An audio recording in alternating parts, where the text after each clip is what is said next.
Halo, assalamualaikum warahmatullahi wabarakatuh. Selamat datang di channel ini. Untuk kali ini kita membahas untuk mata pelajaran administrasi umum.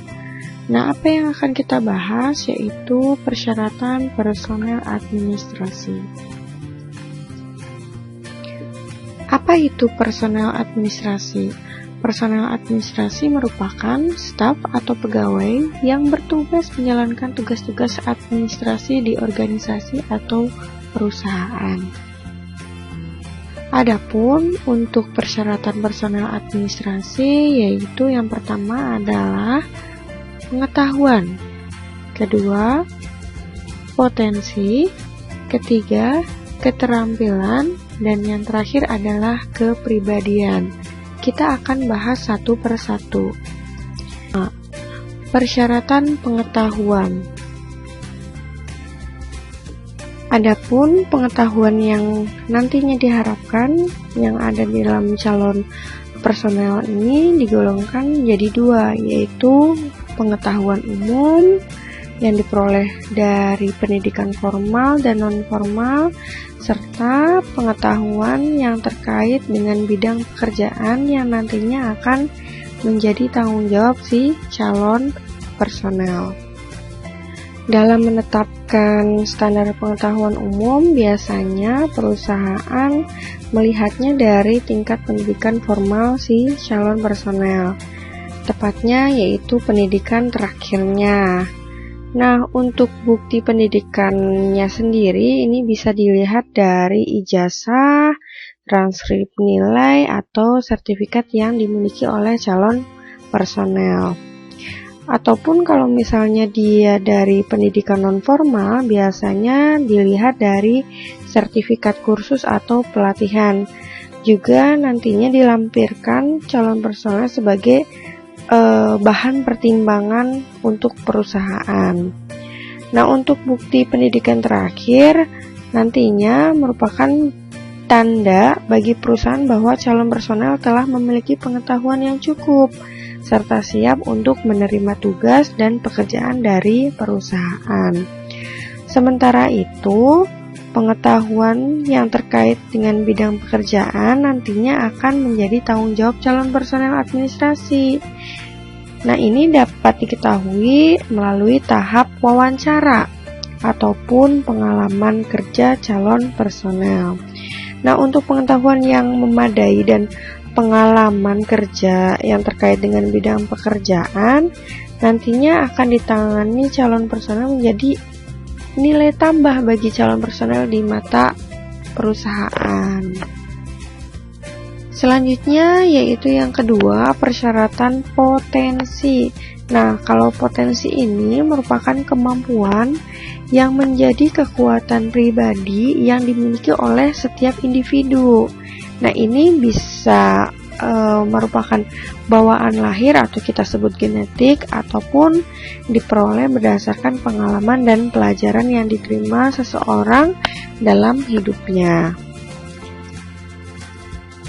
Adapun potensi ini dibedakan jadi dua, yaitu potensi fisik dan potensi non-fisik. Untuk potensi fisik ini merupakan kekuatan pribadi yang berwujud kondisi fisik atau jasmani. Nah, untuk potensi fisik ini meliputi yang pertama, penampilan fisik dan rupa wajah. Yang kedua yaitu kualitas indera. Indera yang dimaksud adalah kemampuan melihat, mendengar, meraba, dan mencium yang tergolong baik atau sebaliknya. Dan yang ketiga yaitu daya tahan tubuh. Misalnya dia punya tubuh yang sehat, segar, bugar, kuat, dan kesehatan yang baik secara umum atau sebaliknya. Dan yang kedua yaitu non-fisik. Yang dimaksud dengan potensi non-fisik adalah kekuatan pribadi yang meliputi IQ, EQ, SQ, dan SQ. Nah, yang pertama kita akan bahas yaitu IQ atau kecerdasan intelektual. Nah, kalau yang kita sebut intelijensi ini merupakan keseluruhan kemampuan individu untuk berpikir dan bertindak secara terarah, serta mengolah dan menguasai lingkungan secara efektif. Nah, untuk IQ sendiri, ini ada 5 klasifikasi. Yang pertama yaitu kemampuan intelektual yang rendah, IQ-nya ini sampai 79 saja. Sementara untuk kemampuan intelektual yang di bawah rata-rata ini antara 80 sampai 89. Adapun untuk kemampuan intelektual yang rata-rata ini IQ-nya sekitar 90 sampai 109. Nah, untuk kemampuan intelektual yang di atas rata-rata ini IQ-nya antara 110 sampai 119. Adapun untuk kemampuan intelektual yang superior ini biasanya tidak banyak. IQ-nya antara 120 sampai 135. Selanjutnya kita akan bahas EQ atau kecerdasan emotional quotient. Nah, menurut Daniel Goleman, EQ merupakan kemampuan individu untuk mengenali emosi, perasaan diri sendiri dan emosi orang lain, memotivasi diri sendiri, serta mengelola emosi itu dengan baik pada diri sendiri dan dalam hubungannya dengan orang lain. Adapun ciri-ciri seseorang yang punya kecerdasan emosional yaitu yang pertama, dia dapat memotivasi diri sendiri dan orang lain. Yang kedua, tidak mudah stres dan frustasi saat menghadapi masalah. Yang ketiga, dapat mengatur dan mengendalikan suasana hati. Dan yang keempat, dia akan mudah berempati. Kita lanjutkan untuk kecerdasan spiritual quotient SQ. Nah, untuk kecerdasan spiritual ini merupakan kepekaan batin seseorang untuk melihat antara sesuatu yang baik atau itu sesuatu yang buruk. Nah, adapun ciri-cirinya yang punya kecerdasan spiritual yang pertama, dia akan pantang menyerah dan tidak mudah putus asa. Yang kedua, bersifat optimistis dan penuh asa. Yang ketiga, dia punya sifat tenang. Dan yang keempat, menganggap bahwa dirinya adalah milik Tuhan. Dan yang kelima, dia itu selalu berserah diri dan berdoa. Oke, kita lanjutkan untuk yang keempat, yaitu social quotient atau kecerdasan sosial. OSQ juga. Nah, untuk seseorang yang punya kecerdasan emosional ternyata belum menjamin kesuksesan seseorang dalam bergaul dan berinteraksi sosial. Nah, dengan demikian diperlukan kecerdasan lainnya, yaitu kecerdasan sosial. Adapun ciri-ciri orang yang punya kecerdasan sosial yang pertama, dia punya kepekaan sosial, punya komunikasi yang baik terhadap orang lain. Nah, berarti dia bisa berbaur dengan teman-temannya. Nah, yang ketiga, punya perasaan empati terhadap orang lain. Dan yang keempat, punya pengertian atau pemahaman terhadap orang lain. Selanjutnya kita akan bahas persyaratan keterampilan. Nah, untuk persyaratan keterampilan ini, seorang personal kantor biasanya dituntut untuk dapat melaksanakan semua tugas dan pekerjaan yang dibebankan kepadanya. Dan itu harus dilakukan dengan baik, tepat, dan efisien. Kemampuan untuk bekerja dengan baik, tepat, dan efisien ini merupakan keterampilan yang nantinya diharapkan ada di dalam diri setiap personel kantor, tidak terkecuali untuk personel administrasi. Nah, menurut Liang Ji dalam buku Administrasi Perkantoran Modern, dia menyatakan bahwa orang yang terampil bekerja ini dia akan mampu melaksanakan tugas-tugas pelayanan yang mencakup yang pertama, menghimpun. Apa sih yang kita sebut dengan menghimpun? Menghimpun ini meliputi kegiatan mencari, mengusahakan, dan mengumpulkan semua data atau keterangan-keterangan yang berhubungan dengan pekerjaan kantor. Nah, untuk data yang dihimpun ini berdasarkan 3 rentang waktu, yaitu sejak data belum ada, ketika data sudah ada tetapi masih berserakan, serta ketika data telah terhimpun dan siap untuk digunakan. Yang kedua yaitu mencatat. Nah, untuk kegiatan mencatat ini meliputi pencatatan data atau keterangan terkait pekerjaan secara manual dengan menggunakan alat tulis. Nah, untuk kemampuan mencatat ini nantinya dapat menghasilkan tulisan yang baik, mudah terbaca, serta merangkum inti materi dengan padat, jelas, karena ini memang sangat diperlukan. Ya. Nah, selanjutnya adalah mengolah. Adapun kegiatan mengolah ini meliputi pengelolaan data atau keterangan terkait pekerjaan yang ditangani dengan menggunakan peralatan tertentu. Selanjutnya yaitu menggandakan. Nah, ini meliputi tugas memperbanyak data atau keterangan terkait pekerjaan dengan menggunakan peralatan tertentu sehingga mencapai jumlah yang diperlukan. Nah, ini contohnya misalkan kegiatan memperbanyak data atau keterangan berupa pengumuman. Nah, ini biasanya menggunakan mesin fotokopi yang nantinya digunakan oleh semua personil yang ada di dalam kantor.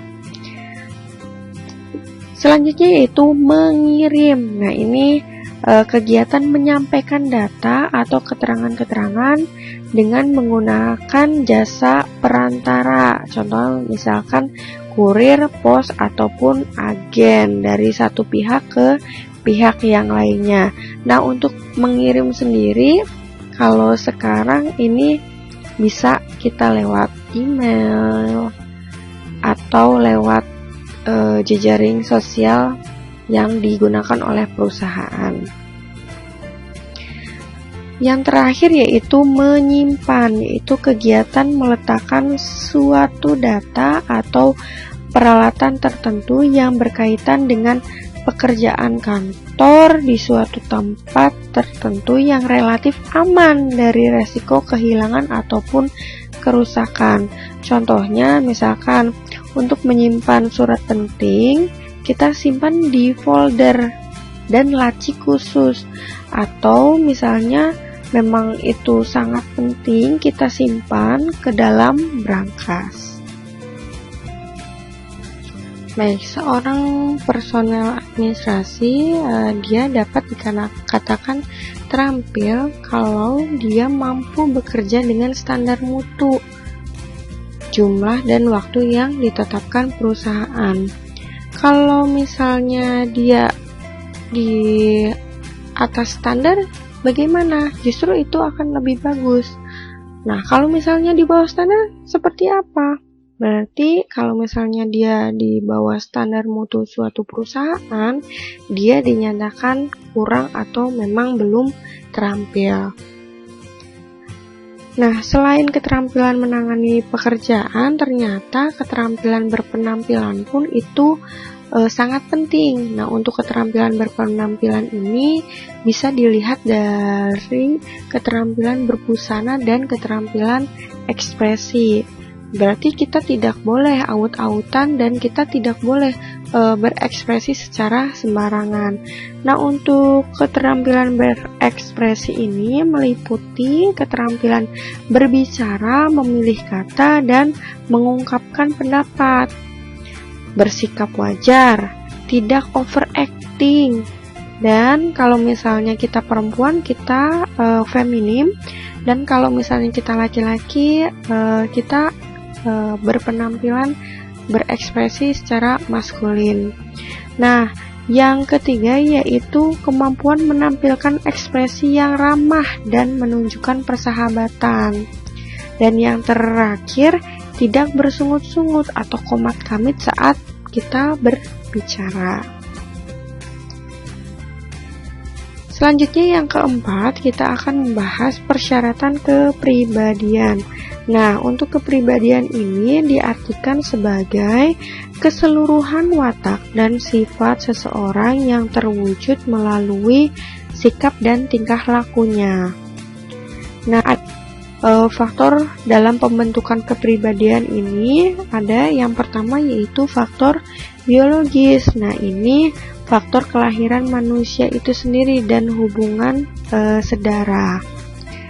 Yang kedua yaitu faktor budaya dan peradaban, yaitu faktor sejarah hidup manusia di dalam peradaban dan kebudayaan yang menyangkut kumpulan nilai-nilai, konsep-konsep, pengetahuan, dan kebiasaan manusia dalam hidup bermasyarakat. Nah, ini biasanya punya peran penting dalam pembentukan kepribadian seseorang.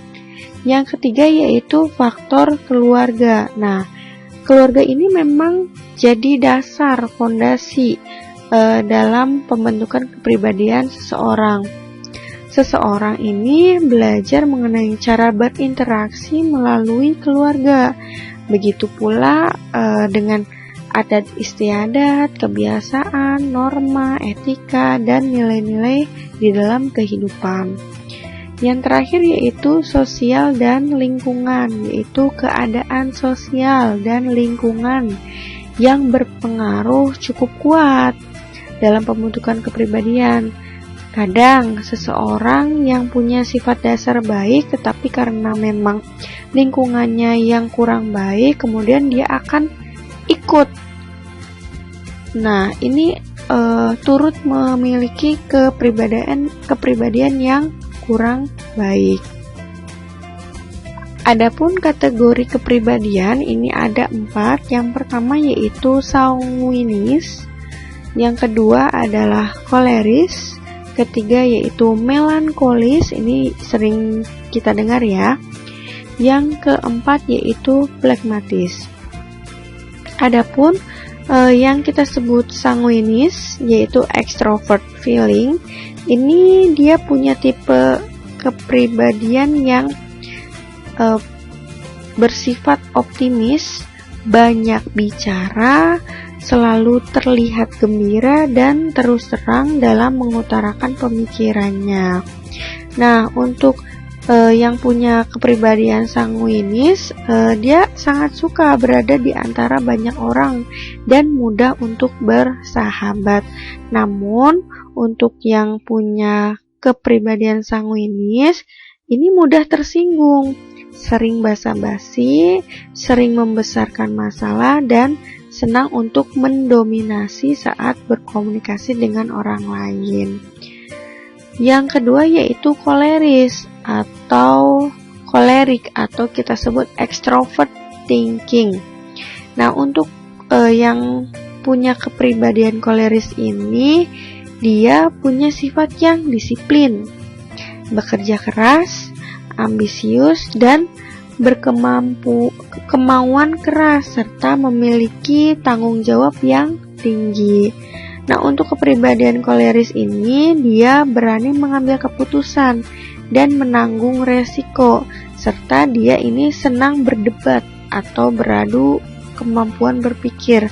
Oleh karena itu, biasanya seorang yang berkepribadian koleris cocok untuk dijadikan pemimpin. Adapun yang ketiga yaitu melankolis, ini yang sering kita dengar ya. Nah, ini biasanya punya sifat pemikir.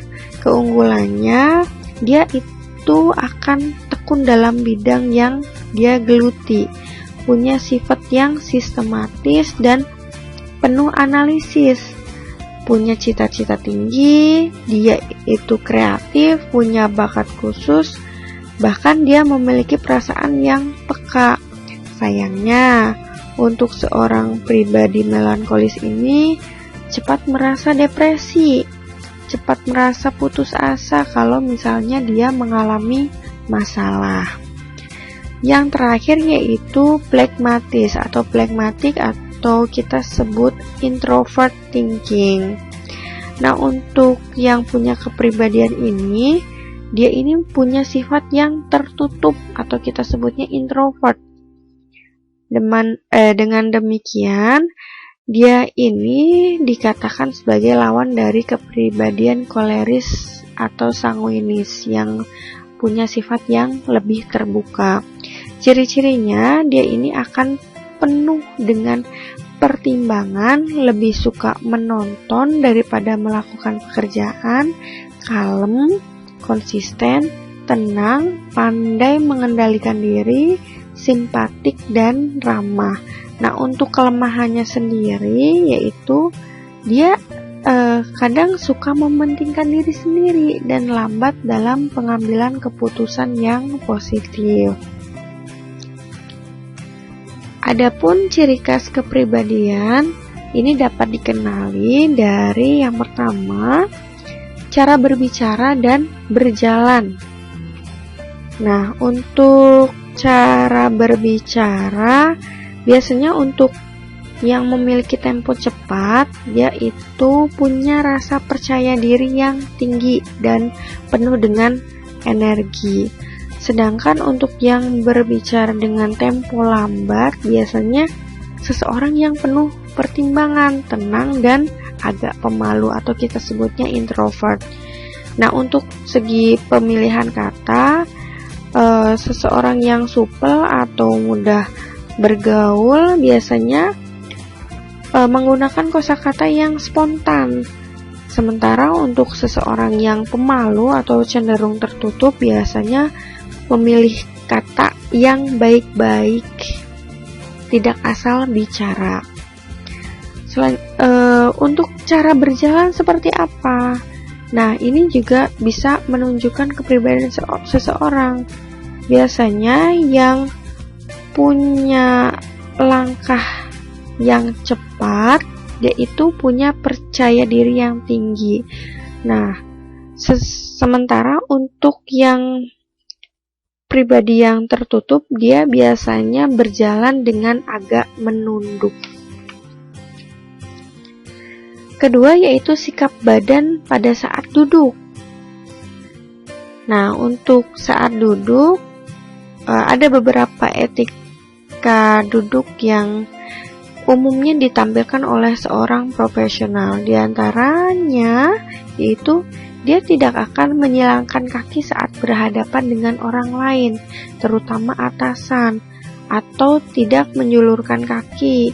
Nah, untuk sikap badan tegak saat duduk juga menunjukkan profesionalisme dan kepercayaan diri. Sikap duduk yang agak membungkuk ini menampilkan bahwa dia itu punya sifat tertutup dan pemalu. Sementara itu untuk sikap duduk yang sembarangan atau menyilangkan kaki bahkan ini menunjukkan sifat yang arogan, atau bahkan dia menyilangkan tangannya. Ini menunjukkan dia itu bersifat arogan. Yang ketiga yaitu cara berbusana. Nah, untuk ciri khas yang memudahkan kita dalam mengenali kepribadian seseorang, ini kita bisa lihat dari cara berbusananya. Kalau misalnya cara berbusana yang rapi dan serasi, baik dari segi warna maupun padu padan, ini menunjukkan kepribadian yang cermat, teratur, dan terorganisasi. Nah, keunggulan dari cara berbusana ini terlihat melalui pemilihan kualitas bahan ataupun cara berpakaian yang mengikuti mode. Nah, bagi perempuan sendiri, kemampuan memadukan tata rias yang tepat, baik itu untuk wajah, rambut, kerudung, ini dapat mencerminkan sifat profesional, luwes, dan teratur. Sementara untuk cara pemakaian yang cenderung asal-asalan, baik dari segi warna, padu padan, ini menunjukkan kepribadian yang santai dan enggan mengikuti aturan. Yang keempat yaitu sifat bersih dan rapi. Bersih, rapi, ini menunjukkan kepribadian seseorang. Nah, untuk cara berbusana, seseorang yang selalu menjaga kebersihan dan kerapian barang miliknya atau barang-barang yang ada di sekitarnya. Nah, ini menunjukkan bahwa ia punya sifat yang apik dan teratur. Selain itu, kegemaran meletakkan benda pribadi atau ornamen yang di meja kerjanya, ini menunjukkan bahwa pegawai tersebut punya sisi artistik. Nah, mudah memiliki keterikatan dan cenderung introvert. Selanjutnya yaitu sifat yang berkaitan dengan menjaga kesehatan diri. Nah, ini contohnya untuk seseorang yang kepribadian yang teratur dan perfeksionis, dia akan sangat menjaga kesehatannya dari pola makan, pola istirahat, dan olahraga. Selanjutnya yaitu kemampuan dan keterampilan dalam bekerja.